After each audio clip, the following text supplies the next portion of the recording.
But then Ruca botched her finisher, the Sol Snatcher, and that kind of just deflated the arena.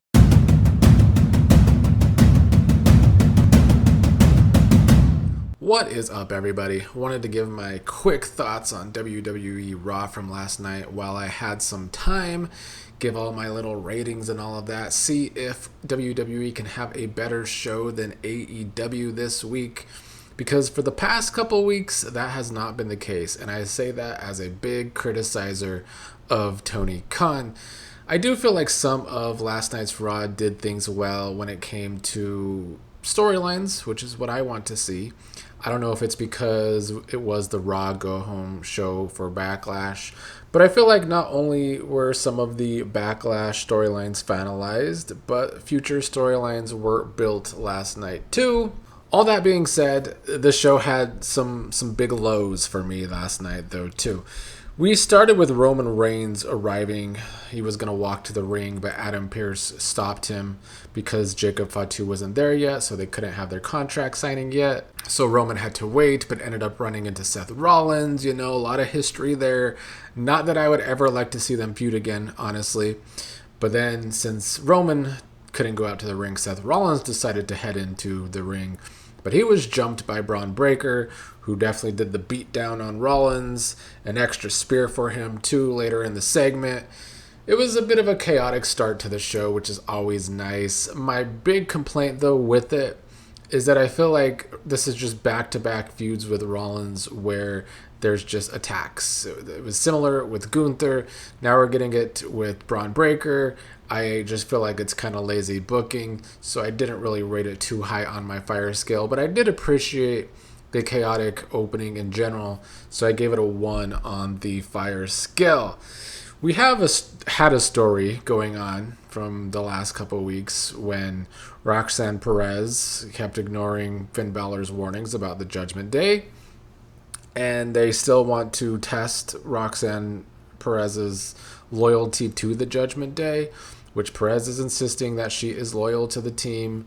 That was tested in the match next, but I like the backstage segment with the Judgment Day and Roxanne Perez, even though in general I've had a problem with the Judgment Day for a while now because this stable has been going on for 4 years and the original members are long gone from it.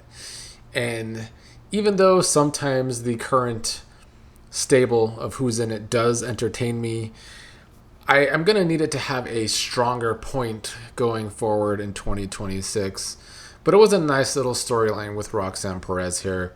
And then that led to the Finn Balor. I gave it a 2 on the fire scale. And then that led to a Finn Balor versus JD McDonough match. The match itself, I wasn't exactly excited for it. We just saw this 2 weeks ago, I think. But the story for the match was that Dom and the rest of the Judgment Day came down to the ring. The referee ended up throwing Dom out. He had to go to the back, but not the rest of Judgment Day, which led Roxanne being able to prove herself and hit Finn with the bell hammer that rings the bell.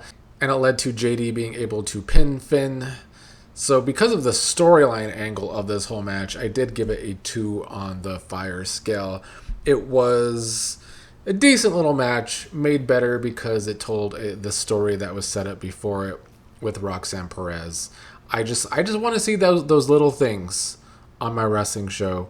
Give me some story threads, please and thank you. One thing I don't want to see on my wrestling show anymore is division in general. They're making them feud with Joe Hendry and the Street Profits, and I guess they're also still feuding with Seth Rollins technically.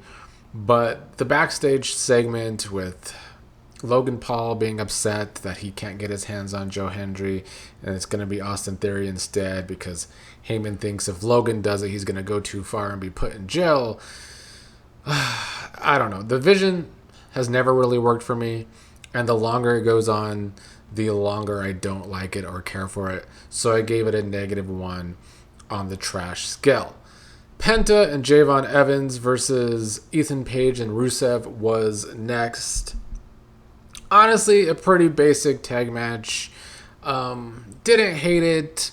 It did the job it needed to do, though, which was Ethan Page getting the pin on Penta, which is going to set him up for an Intercontinental title shot, I'm assuming. So I'm fine with that, even though the match itself was just pretty basic to me. I mean, we got to see Javon Evans wanting to do a big ol' high spot and jump onto a table, but Ethan Page put a stop to that.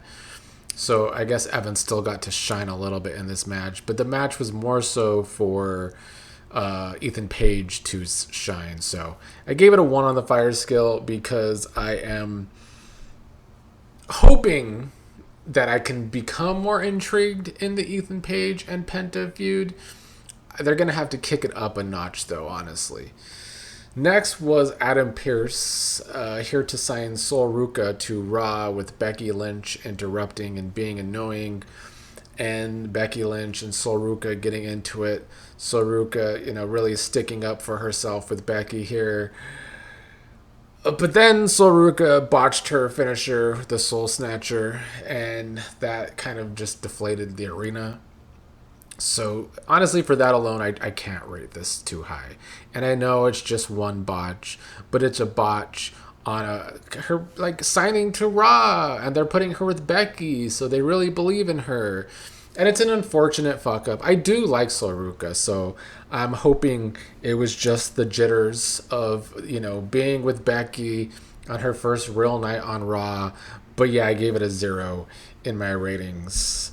So hopefully they can save that feud going forward.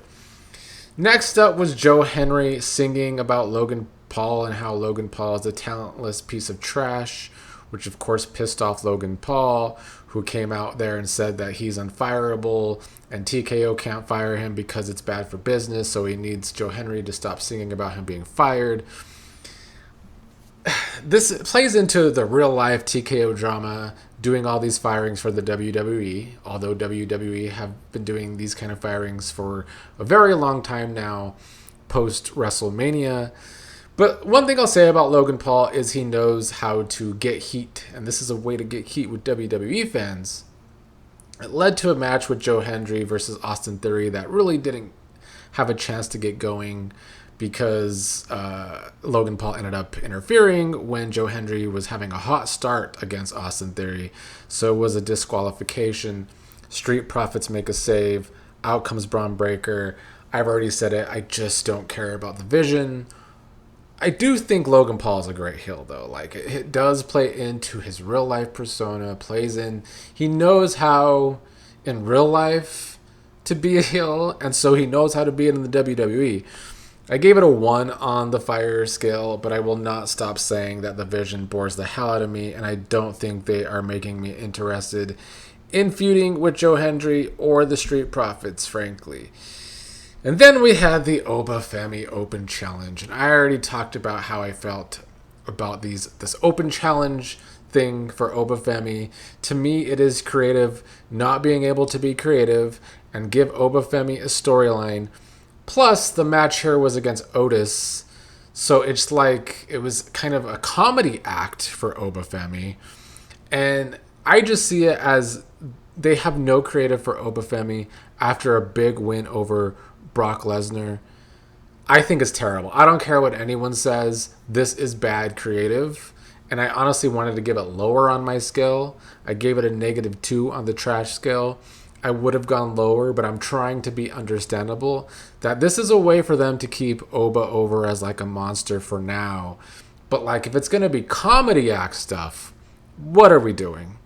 Even when Lesnar first came up into the big leagues, and I know Oba Femi's been around for the while down in NXT, but this is his first time up on the main roster. When Brock first came, did he have the best storylines right off the bat? No. But he still did have a storyline, just beating the hell out of the Hardy Boys and feuding with the Hardy Boys. And I would take a subpar storyline for Oba Femi over a non-storyline for Oba Femi, which is what we're getting here. We had a sit-down video between Asuka and Io Sky, and just more of them building to the match that they're finally going to have at Backlash, where Asuka just continues to think that Io Sky is disrespectful and that she's Asuka's biggest disappointment and that she's done with Sky, who will be cut out of her life after Backlash. Sky said that she's ready for Asuka, and then Asuka misted her, and it was very dramatic. I did enjoy the drama of it all, but I do feel like this feud has lost some steam.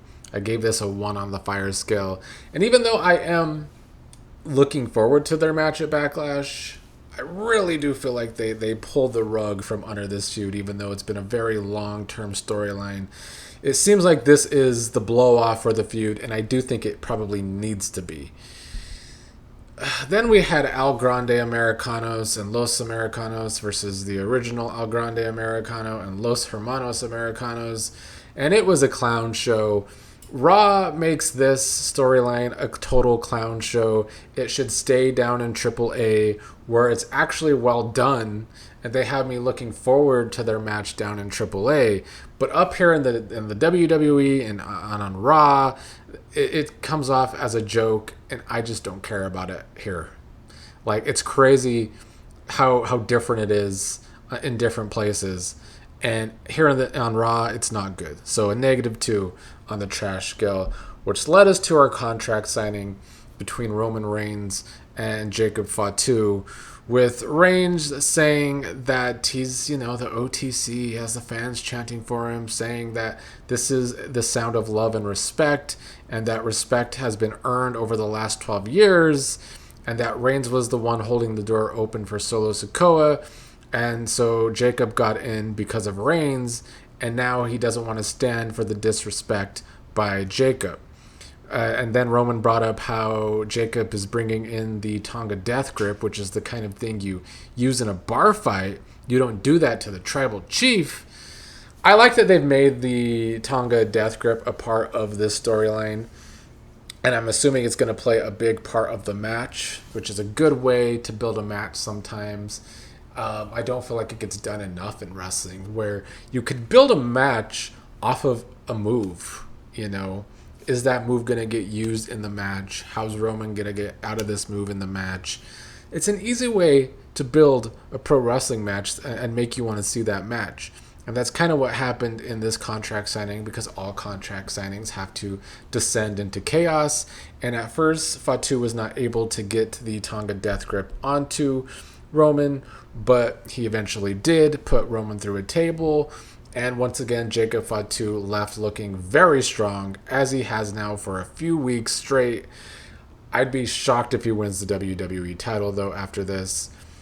I am sold on wanting to see the match, though, which is what they are supposed to be doing. So I did give this a 2 on the fire scale. I feel like I maybe could have been a little higher, actually, but it was kind of more of the same of what we saw between these two last week. But still good.